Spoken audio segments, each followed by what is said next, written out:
Welcome to the episode of Love and Reality Podcast. I am your host, Ricky Valero. On today's episode, we have a special recap for you guys for the Ultimatum Queer Love Season 2.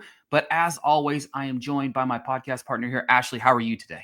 I'm doing amazing. I am so excited for our special guest today. I am too. The Ultimatum Queer Love has seen, I feel like it's almost been lost almost in the shuffle because of all the madness of Love Island right now. But to me, I've really enjoyed this season. There's been some interesting tidbits, I guess you could say, you know what I mean? Interesting things that have happened to this season. Lots of drama, lots of lies that are still apparently continuing on post-show with people. And it's crazy because this thing's a year later. But without further ado, let's start talking about us. It's not about us today. Ashley, how about you introduce our special guest here? I would like to introduce the amazing Yoly Rojas from season 1 of the Ultimatum Queer Love. Hello. Thank you for having me. How are you doing? Good. I've been telling everyone I'm like a lesbian hangover from just all the comments and madness and being brought up to stuff where I was like, wait, I'm not in this season, y'all, calm down, you know? And then also being a little re-triggered with some of the stuff. So yeah, I'm just kind of like trying to reground while supporting the cast. For me, one of the interesting things is how when people like a season 2 comes out of something, sometimes people haven't watched the season 1 yet. So they'll watch a season 2, maybe it's 2 or 3 years down the road. And they're like, oh, I've never seen the show before. And then they go back and talk to me a little bit about how you handle some of the hate that comes 3, 4, 5 years later after you film your seasons. It's wild. So right after the show aired, I think we were already done for like we were already done for like a year and a half or so. It's almost getting close to 2 years. So although me and a lot of the cast were on great terms, when everything starts coming back up, it inevitably re-engages your ego and the person's ego. So then you either get a lot of comments of stuff where you're like, people say crazy stuff, but there are some people who kind of nail things on the head where I'm like, that's not the first time I've heard that about myself, you know? Or then they say stuff about your partner where you're like, that's exactly what I was saying. So it just refuels all of that, although it was already like normally you're already past it. So yeah, it just re-engages stuff where you're like, that's not normal way of living to like see everything replayed again. Yeah, So because you're that's seeing a lot of tough. things, like you're seeing a lot of things you've never seen before, right? When you watch the show back, even 2 years later, you're like, all right, I've come at peace with all of these things that happened on the show. And then you watch the show, you're like, well, I'm not at peace with that because I didn't know that happened, right? Either, yeah, well, for me, it was more so my actions. I haven't rewatched my show past the third episode yet. But then recently I was like, okay, let me do it. Like psyching myself up to do it because it's really rough. I mean, I'd say very specifically for me. So I skipped episode 4 and 5, I think, because I was like, I just can't. I don't want to see I just can't. But I did go to the episode, the cocktail party, our last cocktail party, where I was with my original partner Mal, and Xander was there also. And I mean, I was cringing seeing how I was like hugging up on Xander, like just too much and and I was cringing. I was like, oh shit, maybe I did deserve some of the backlash I got. Because at the time I'm just like, what's everyone so upset about? Like I was honest with everyone, but then when you see it back, you're like, that's trifling. Like that's not okay. I would never now. But my advice to, well, myself and to anybody who goes through stuff like this is to give yourself grace for where you were at that time. It's like I see myself moving very selfishly and starved for a kind of like affectionate love that I wasn't necessarily receiving. Disrespectful, yes. Moving selfish, yes. And definitely made myself a promise to never be in that position again. And thankfully, I'm not. Oh yeah, so I was saying that I watched your entire season. I loved season 1. And I will say, Yoli, you definitely committed to like the experience, and that like looking back on things, I'm like, you did it like the right way. Like you're supposed to commit to the experience. And One that's way or what you did. another. Yeah, absolutely. You're supposed to one way or another. And I did. And I also, it hurts my heart, like seeing the first couple episodes where I was so confident that I was going to leave with my original partner. Cause I was like, no part of this was me being like, oh, I'm going to get uh, a free pass or something. I'm like, y'all, no one's that desperate for some side quest. Like I could get that. I'm not, that's never going to be a problem, right? So I'm like, I don't need a show to give me a permission to like sleep or whatever. So no, I was super confident that I was going to leave with my original partner and did not expect I mean, it's also just the questions and the format of the show. Like you don't have your phone for a week while you're dating everybody else and you're seeing your other partner like on fast dates with other people. And the questions aren't like your usual, what's your favorite color? How do you like your steak? Like, it's like, do you want kids? Yes or no? How many? Who's going to stay at home? Montessori or private school? Like, it is right to it. And that's something that me and my original partner would often butt heads about.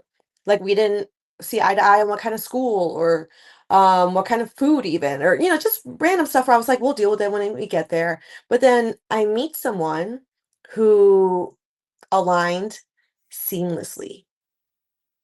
It was kind of like a okay, but that doesn't mean everything, right? So then you keep getting to know them and I'm like, I actually really like their energy and I actually really like their, and again, you're in this chaotic environment and I found like comfort in Xander's energy and the way they were and that, everybody else was like having their cries and breakups and all running into exes and we were just like in our own little world, like cooking vegetarian and like chilling. Like it was just really nice. So yeah, it was I do understand how I fell so hard and so fast. Yeah, and my question to you, obviously, as well, is for years you see reality TV shows based on just your regular couples, right? You know what I mean? You're part of a Netflix show that was kind of groundbreaking to represent a different community, to highlight, the LGBTQ plus community in a different way that we had never seen before. How important was it for you to kind of represent that, and how did it feel to be part of that?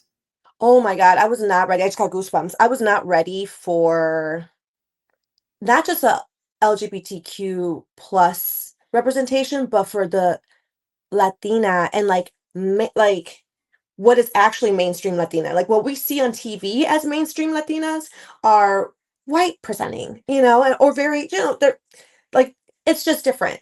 So to see like I mean, I think it was like maybe only the first batch of episodes had gone out and I was still people didn't recognize me still and that was fine. But I was in a street festival in Chicago and these like little like indigenous Latina queer girls come up to me and they're like, thank you so much. Like, we don't see ourselves. Like, that's so brave. etc. I started bawling like in the middle of a street festival. So I was like, oh my God. Like, no, we don't see us. I would have come out sooner had I seen people that looked like me and that who I can identify with being gay. So I definitely was not ready for that. And I take a lot of pride and honor in being that. And I take that going forward and creating spaces for us. I mean, I literally look around and I'm like, all right, what do I want to go out to? Like, where are the Latinas or where are the um Black people hanging out at? Or like where are we? And it's not usually at your traditional queer bar, unfortunately. Not usually. So then it's a matter of like, okay, who's queer friendly? How can we take over and do a night at least, or seeking out the queer, Black or brown business owners that will happily obviously open their space for us. So that's been my quest really. It's just creating more space for us and people who love us.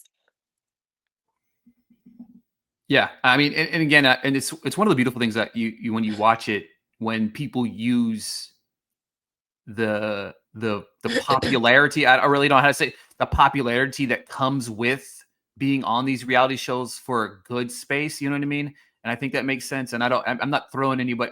I love seeing people use their platform for the good of society, especially Hmm. with society and the things and the million steps backwards that we consistently go on a day to day basis. But not to get too crazy, Right. but it's true. You know what I mean? We're facing reality at the same time. I mean, it's reality TV, but it's also reality.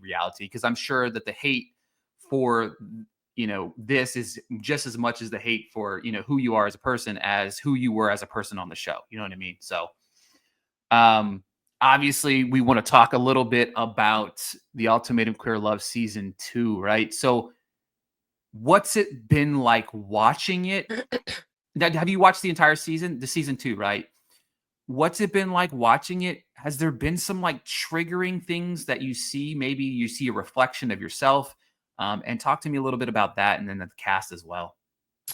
Um, I was with all love and respect, I was kinda like, who's gonna match with who here?" Like, I don't know. I don't see this really happening. I don't know what's going on. Um, but I gave it its chance, and then when I started seeing Haley and Megan connecting, that I kept being like, because I'm just like, "Golly, that's gonna be tough," and Haley's been with Pilar for 10 years, and that hasn't moved forward. Like, I'm like, "This is gonna really rock their boat, and they can either come out stronger or it can give them the push to leave. We don't know." So I just was really feeling for Haley, big time, big time, big time. And then flabbergasted when the tables turned, but I wish we saw more. I just wish we saw more.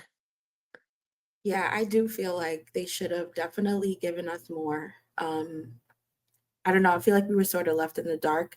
But I Yeah. have to say, I had to like kind of stop and stop comparing last season to this season. I don't know if you felt the same, but I I did. definitely was comparing a lot, and I'm like, okay, I need to stop that because your season was my favorite. So I'm like, okay, rewind, let's get this in order. Who's gonna go with who? I need to know how you felt about AJ.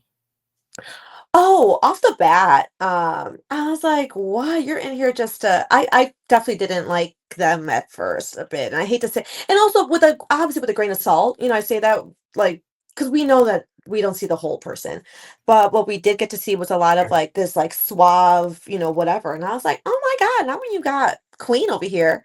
So at first, that's what I thought. But then quickly saw them really stand up for and be present for Marie, who really needed that, and keep their calm and be really respectful and really show up for Brittany. So, I mean, they're my favorite couple at this point. Yeah, same here. I was like, AJ definitely turned things around. First, I was like, AJ's a Quick. player. AJ's a player. And then I'm like, wait, maybe AJ's not a player. Maybe AJ just has a really big personality and just gets along with everyone. I mean, but to tell everybody, like, and I get charismatic, like, I've dated nothing but charismatic people, but to tell people, like, "Oh, I just see this and that with you. I see this and that with you." I'm like, "Yeah, kind of like calm down." Like, I mean, sure, but like you just, whatever. Yeah, I mean, Also, I was also questioning because I was like, I mean, Brittany's a baddie, you know what I mean? Like, yes, I mean, certified, you know what I'm saying? So it's kind of yes. crazy kind of watching that unfold. Yeah, so when you see the dating process happen, you know what I mean? Can you take us a little bit behind the scenes of how that works, right? Because obviously it's like a, quick conversation. Is there some sort of system? Is it like you have to talk to everybody? And how do you like follow up with like second conversations and stuff like that? Yeah, okay, so the first date that we have is like 15-minute conversations with everyone with a good amount of break in between. And this is for a whole week. So we have about a whole week of dating. I don't know if that's what they did, but we had a whole week of dating and with no phones. So you're going through all of this and you don't have your usual, like when I'm stressed, I like to like scroll on TikTok and add things to TikTok shop. Like I don't get to do that. You don't get to do that. You're just like, just like you and your feelings. So, anyways, the first round of dating is like 15 minutes speed dating, and it's kind of like, so, oh, you were issued the ultimatum. What's your holdup? Oh, it's just very like chill. Then you rank who you're more likely to date from most likely to least likely, and then they tell us, I don't know, but they tell they tell us and that they then put it in their little algorithm computer and then based on our choices and their data on us, we see the next day we see like let's say 5 or 4 people instead of the 5, and that's a little bit longer. And then the last like few days, it's with your top 2 choices. I don't know if they put us in a little beep boop boop machine. I'm like, and now that I say it back, I'm like, did y'all really, or were you just like, let's put these two together or whatever? And there were some cast members who were not on people's lists necessarily too, and were not getting many dates, which I would be that's tough because you're in a hotel room by yourself, just like twiddling your thumbs because you have no Wi-Fi, no nothing, just the TV. So that must have been tough. But eventually everyone does get paired up. But yeah, Yeah, I think about the experiment itself, right? Because there's so many levels of it. We've seen it both with the ultimatum itself, you know, marry me or move on. With I mean, I don't know how to say it with the straight people. You know what I yeah. mean? I don't really know how to say it any other way. That's how we say it. We're like, wait, the straight one or the gay one? There we go. Yeah. But you see that level of obviously we saw Brittany and AJ. Brittany was going through a rough time early process. The mixing mingle, I'm sure it's probably quote unquote frowned upon, you know what I mean, in the early stage of your trial marriage. But how much, and we talk about how you were kind of invested in the experiment, right? You know what I mean? Like the investment process is, you know, I'm trying to figure out if you are the one for me, you know, your original couple, and then trying to figure out if I see some, you know, qualities about yourself that you can maybe challenge yourself in those early on Right. stages of the trial marriage, but also I'm seeing I'm with this partner that might bring something else to the table. Talk to me about the trial marriage period of not only going through it yourself, but then also maybe watching it and seeing other people, how they move and stuff like that. Yeah, we are very, very, very forbidden to talk to our exes, but everyone does. Everyone does. I mean, because you literally finally get your phone back and you're like, are you okay? Like, I know that must have been rough. You know, that was our partner. So everyone does. You're definitely not supposed to meet though. And a few people did, and that's on them. Xander actually did meet up with Vanessa and like had coffee or something on the first day back. And I just then had a conversation with her being like, are we about to do this or not? Like, are we gonna like commit or are we gonna like not? And she's like, no, no, I do want to like just see what it's like and not have her always like not feel so dependent or something like that. So we committed. And we both, and also we knew that we were gonna still probably run into our exes and or message them. So we both said that we would be open and tell each other when we did. And, you know, it was just very like trust. It was just on trust. So, I mean, there'd be times where I needed the car, so I would text Mal and, you know, I'd tell Xander, like, hey, I'm texting her about A, B, and C, just the way you would in a relationship that you would want, you know? So, but it is very forbidden. And they wouldn't even let you talk to other cast members. So at this point, me and Lexi were really cool and tight. And I'm like, listen, I obviously have not picked Lexi. Like, I'm not going to pick Ray. There's nothing here. Like, it's okay. And what we were in the pool, we didn't know this at the time, but we were in a pool all kicking it. And the producers, one of the main producers comes running out, being like, "What are y'all doing?" We're like, "In the pool." He's like, "You can't be with each other." We're like, "Why?" Like this is post, you know, we're in trial marriage. Just like what? And the idea is that maybe something comes up in that time that moves the narrative around. And then say that episode 1 they see me and Lexi really cool, and then episode 3 they see us like not talking to each other. The audience is then confused if a fight happened while we were in the pool or in the gym or wherever. So definitely on premise we couldn't. A lot of people still hung out after, like outside of the apartments that we were at, and that did come up to some drama and you know whatever. So But pretty much the only time you guys actually got to talk to each other was during like those mix and mingles. which is really not okay, because again, even like there was just certain people where I'm like, you know, I would see them walking their dog and it'd be like, "Hi," like, "How are you?"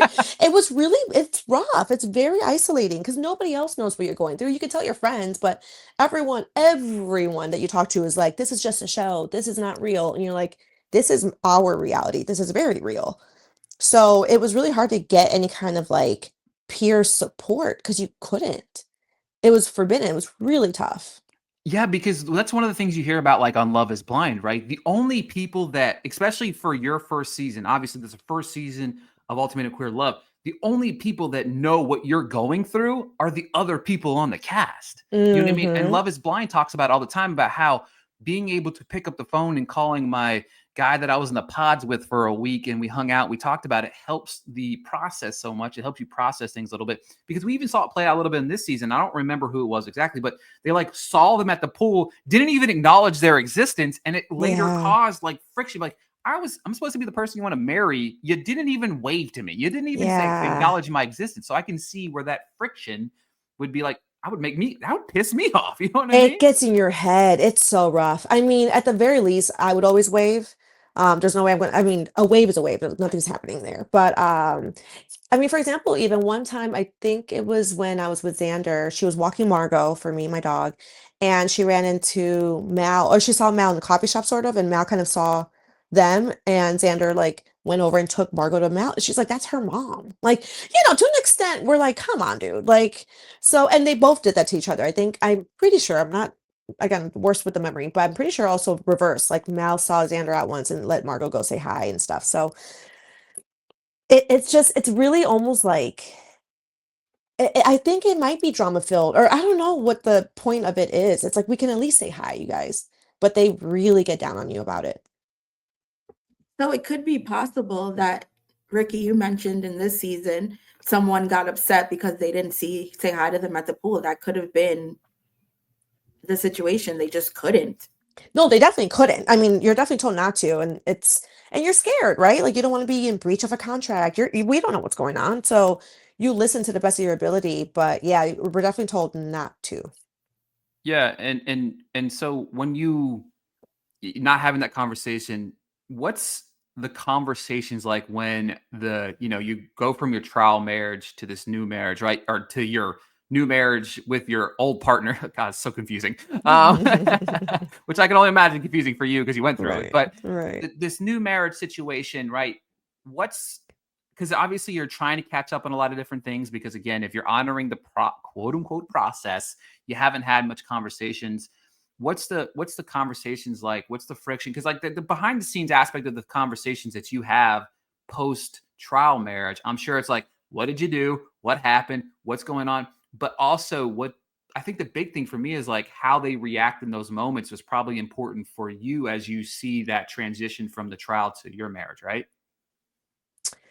Yeah. Can you just because I suck, 'cause my ADD. What was your question, or what's So the basically, question? like when you're going from so we see the trial marriages, right? And you transition from the trial marriages to obviously sitting at the table, hearing all of these uncomfortable things about how they think their partner that they were trial marriage was like the most amazing person ever. And then you have to unpack that with your old partner. Hmm. And when you're having those conversations, what are you looking for from your partner, right? Are you trying to see if there's been any changes in there? What's the conversations like and stuff like that? It's actually kind of like a lose-lose damn near. I mean, at least in my situation, I would say it was a lose-lose. I can't speak for everyone because it looks like some people really did well out of it. But you are looking for understanding and grace, I'd say. Um, and I guess accountability that like we were on this show. Like we're not in a it's not like Survivor and all of a sudden, like, you 2 are in the bushes. Like, we're wife swapping for 3 weeks, and we're being told to come you know what I mean? Like, this is not yes, things might happen, feelings might happen, it's what we signed up for. So, I think, like, people being able to have, like, a reality check and be like, "Okay, I just didn't think it would happen to me. Nobody does." But having accountability of, like, "Alright, we did sign up for this, and, what now?" Um, I it's tough. I also think it's a bit of a setup because it's like if you were with somebody for 3.5 years and now you want them to change it up in 3 weeks, it's like, are you really gonna, are you really going to? Like, I don't know. When it comes down to action, when it comes down to like doing more around the house or doing, like there's just certain core things where I'm like, it's just not gonna change, or you're not gonna all of a sudden be more romantic, or there's certain things that aren't gonna change. Right, because you have the fear of, right, is this happening because we're on camera? You know what I mean? Is this happening because we're in this experiment? What's going to happen 3 weeks after we leave the show? You know what I Oh, mean? I'm for sure that you sure. because again, like, there's a level of playing it up for the camera. We see it on every reality TV show, no matter what love-based show or whatever it is, the personalities we see on TV are definitely different from the personalities that are their real personalities, you know what I mean? So, I'm sure there's a lot of questions about that as well. Oh, yeah. I mean, it's a matter of like, and also you know your person, so you're just like, Yeah. this is not how you react usually, but okay. Or like, okay, but then that's shitty, right? Because it's like now you can't even give your person the benefit of the doubt or benefit or like or room for growth because you're like, are you doing this for the cameras or are you doing this for real? It's just so that's what I say. It's like almost like a lose lose because it's you're just not sure of what reality is at that point, kind of. But it can definitely work on both sides. So like you were matched up with Xander, that was probably a honeymoon. Oh, But totally, totally, but who totally. knows if that's really how, in reality, if that's really how things would go down. Absolutely. My thing with that was that this was like a super traumatic event for all of us. And I was like, okay, if this is how Xander's dealing with like the craziest time of our life, or, up to this point, that's awesome. And then I would see how other people are dealing with this trauma also. And they were just, it was just rough. It was tough. So that was like kind of my basis, sort of. But yeah, I mean, 3 weeks is 3 weeks. Imagine 3 years from now, 3 months from now. Like people show their best foot for 3 months for sure. It's easy to keep up with for 3 months. After that, you start seeing the The real. not even though. I'm like, I was gonna say, actually, I almost take that back because I'm like, I have now learned to like see the red flags for what they are. And not all red flags are non-negotiable either, right? Like, but looking back, there was some quote, Oprah or somebody, who was like, was it? Who knows?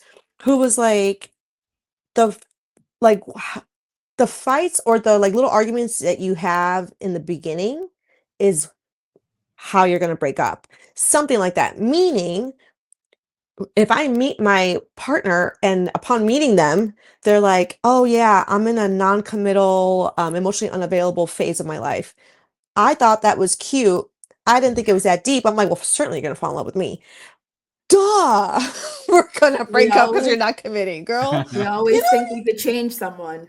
Right. So it's like, huh, I mean, you got to point the finger to yourself at some point. So, if your partner is really sweet and always going along with everything you say and there's no pushback, that is a red flag for me too, where I'm just like, at what point are you you?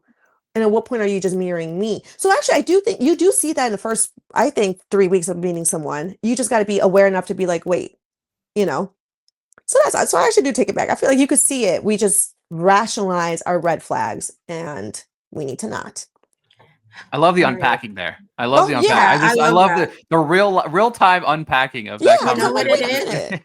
Hey, A couple of years have passed now, and now you're like, it's all clicking. It's all clicking. right. So, Yoli, let's get into the last batch of episodes and Oof. the reunion Ooh. of the Ultimatum Queer Love season 2.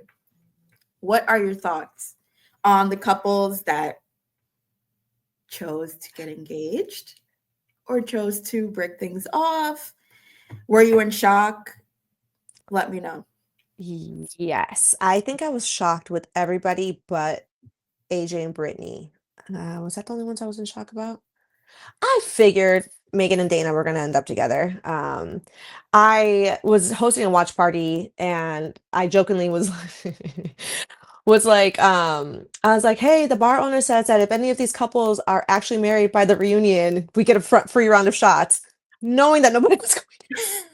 So that's just, that's being a little bit of an asshole. But I don't know how soon after. I think their season was quicker than ours, like as far as the turnover from when they finished filming to airing. Ours was definitely long. So um I was shocked with most of them, and I'm curious to see what happens after a few months of this dynamic that happens when you're out here and seeing all your flaws and stuff.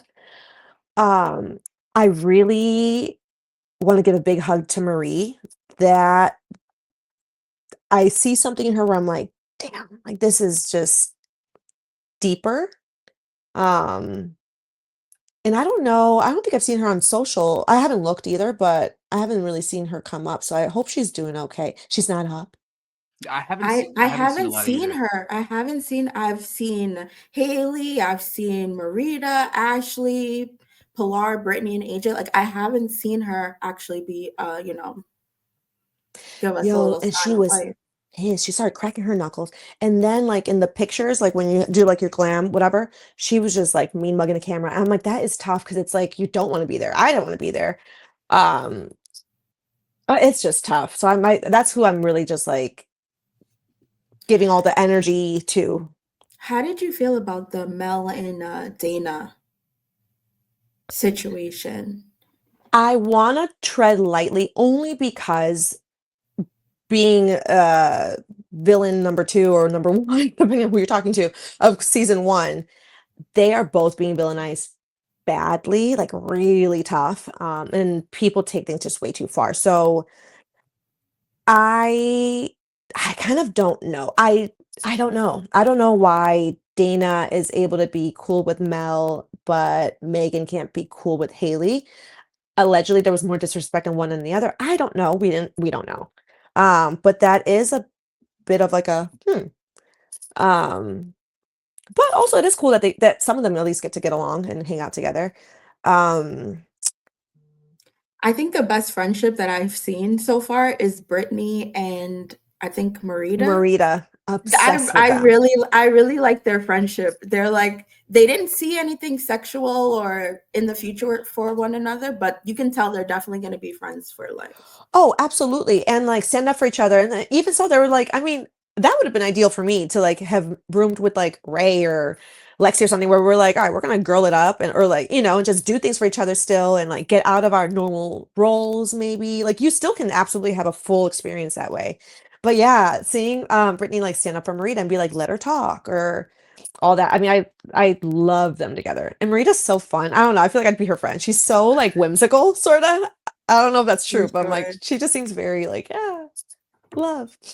Yeah, in watching the decision day, and the reunion, you unpack so much, and it's crazy because we see so many of the couples still together, right? You know what I mean? So many of them are still together, but I think even as you mentioned earlier, it's like, all right, you're still together because over the last year or however long they've since they filmed, you really didn't see the minutia, right? So now that the show's aired and you're seeing a little bit more, we see some things come to light where we're still getting Hmm. denial on certain things. You know what I mean? What really happened?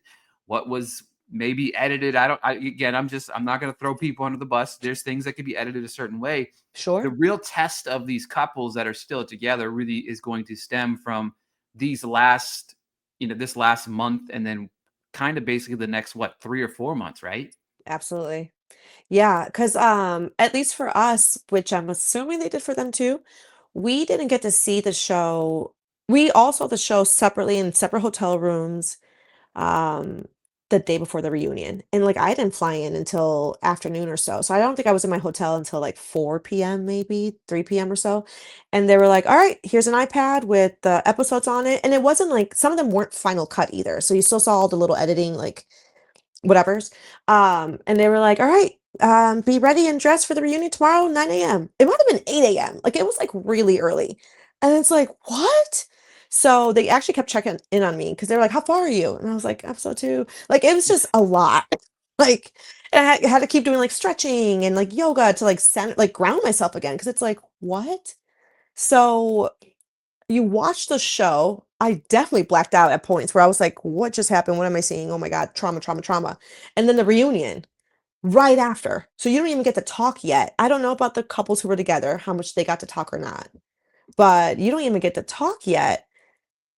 So they might have still been processing what they've seen and been like, that's kind of not what you told me, or, or whatever, or re-seeing it, being like, actually, you know what? That was fucked up.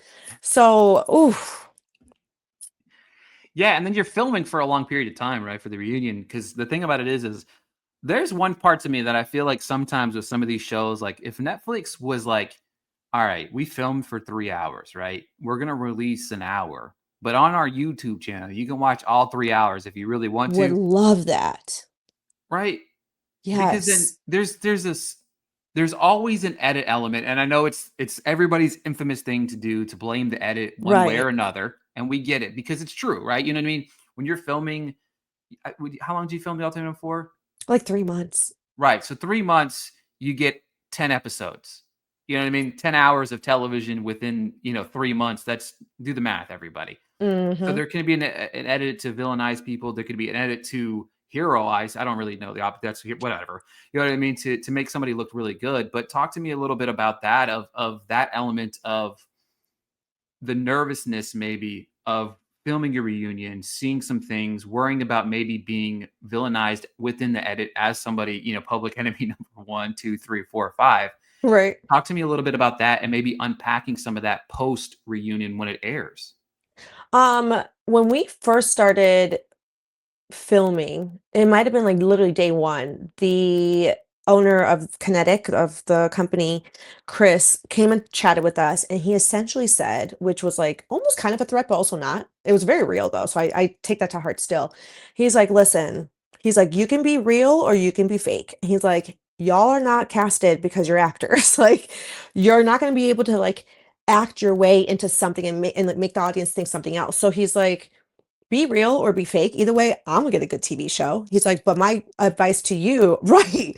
But my advice to you is to be real because at least when everything comes out or whatever, you can just be like, I acted as I saw best fit. You know what I mean? Like you don't have to go back and be like, wait, was I not, or whatever.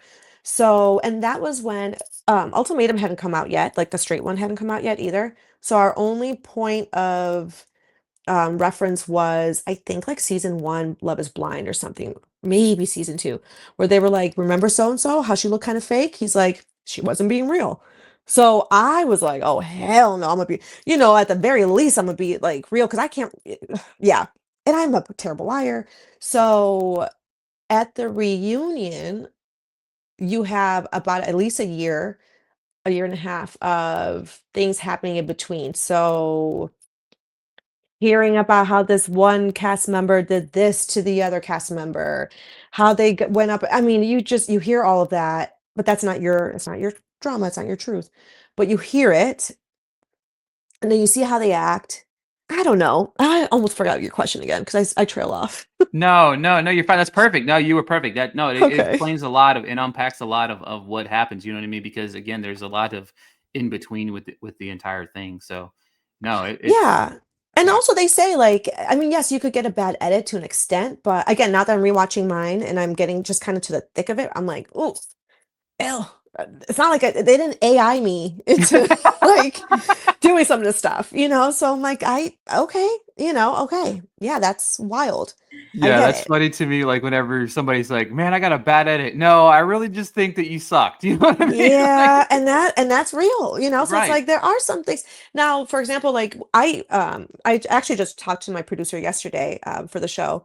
We were catching up and she's like, "Yoly, I have so many pictures of you eating." Because like we were on dates and I was like, "It's free, it's on Netflix dollar." I'm over here heartbroken and going crazy. So I'm like, "Give me the steak, give me the crab, like send me all over." I'm asking the staff, like the producer assistants, I'm like, "What do y'all want? Look at the menu. I'm gonna ask for a take." I'm over here for the people still, because anyways. So I'm eating and having a great time at the very least. And I'm a very animated eater too. So I'd be like, this is so good. Or like, oh, yum. So I was afraid they were going to use those sound bits. And I was You like, were gonna shh. have you were gonna have your own ASMR going. Literally, I was like, God damn it, they're gonna show me closing the door and put those like me eating like Like audio I was bits. enjoying a steak, damn it. Right, right. I'm like, no, it's just really good sushi. So they Yola, you didn't. were stress eating. Yeah, right. 100% I was, but also enjoying it or being like, that's the best ever or whatever. Just eat, I enjoy eating. So I thankfully they did not do that, but that was something where I was like, ooh, that would be a bad edit, but I did say those things. And also to note, they didn't have cameras in the bedroom after our season. I don't know if y'all noticed that. So the Yes, next, I did notice that. we had Nest We cams heard, everywhere. we heard, but Right. no, you're absolutely right. They didn't actually show what was going on in the bedroom. After our season, the next straight one that came out, no bedroom or no cameras in the bedroom, nothing, no more. And I'm like, well, yeah, Hmm. thank you. Like we were like having to go to the walk-in closet, which is the other part where I'm like, we didn't have it in front of the cameras because we didn't want to. We would just do it in the walk-in closet, which isn't great either. But like, so yeah, the fact that you couldn't see what's going on, great. But I'm like, really, y'all? Could have done that for us. Like, it's intrusive. It is, Like, yeah. the For There's bathroom is the only sure, for sure. place. Yeah. yeah, yeah. It's good That that they've changed that. You know what I mean? Yes. It's you know what I mean. Good for everybody Oh involved. my God, for sure. It's a win. so Yoli, what's up? What's up for you next? What's going on? I am spending my time between Dallas and Chicago. I'm based in Chicago usually. My family is there, everyone's there.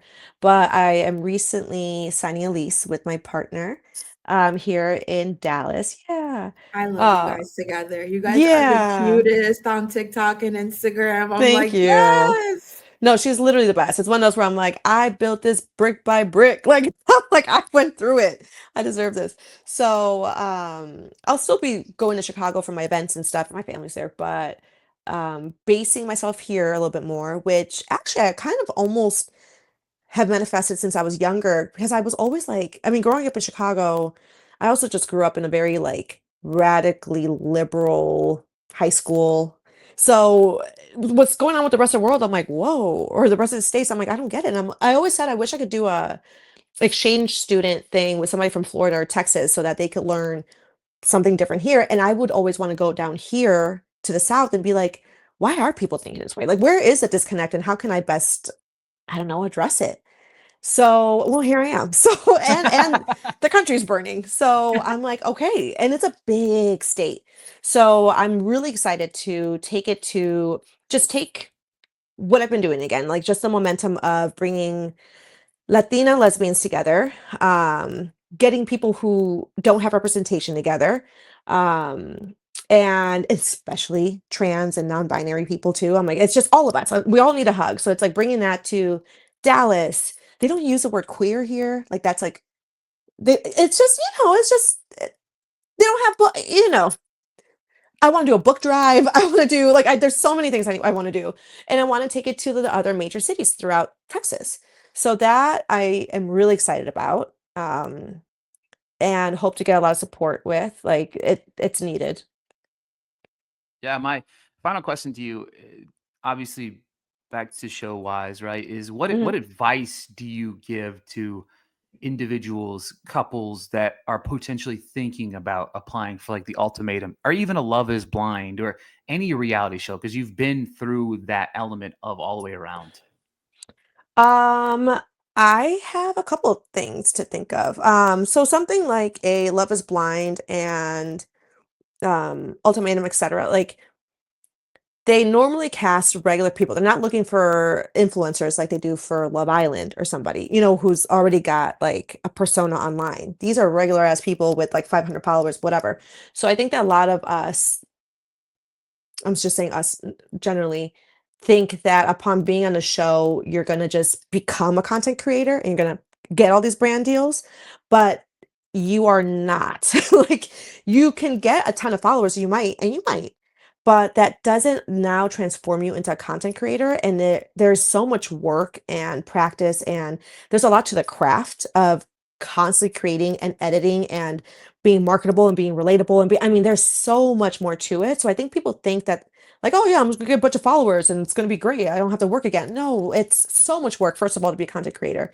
And the through line between reality TV star, average Joe one, to a successful content creator is beyond minimal.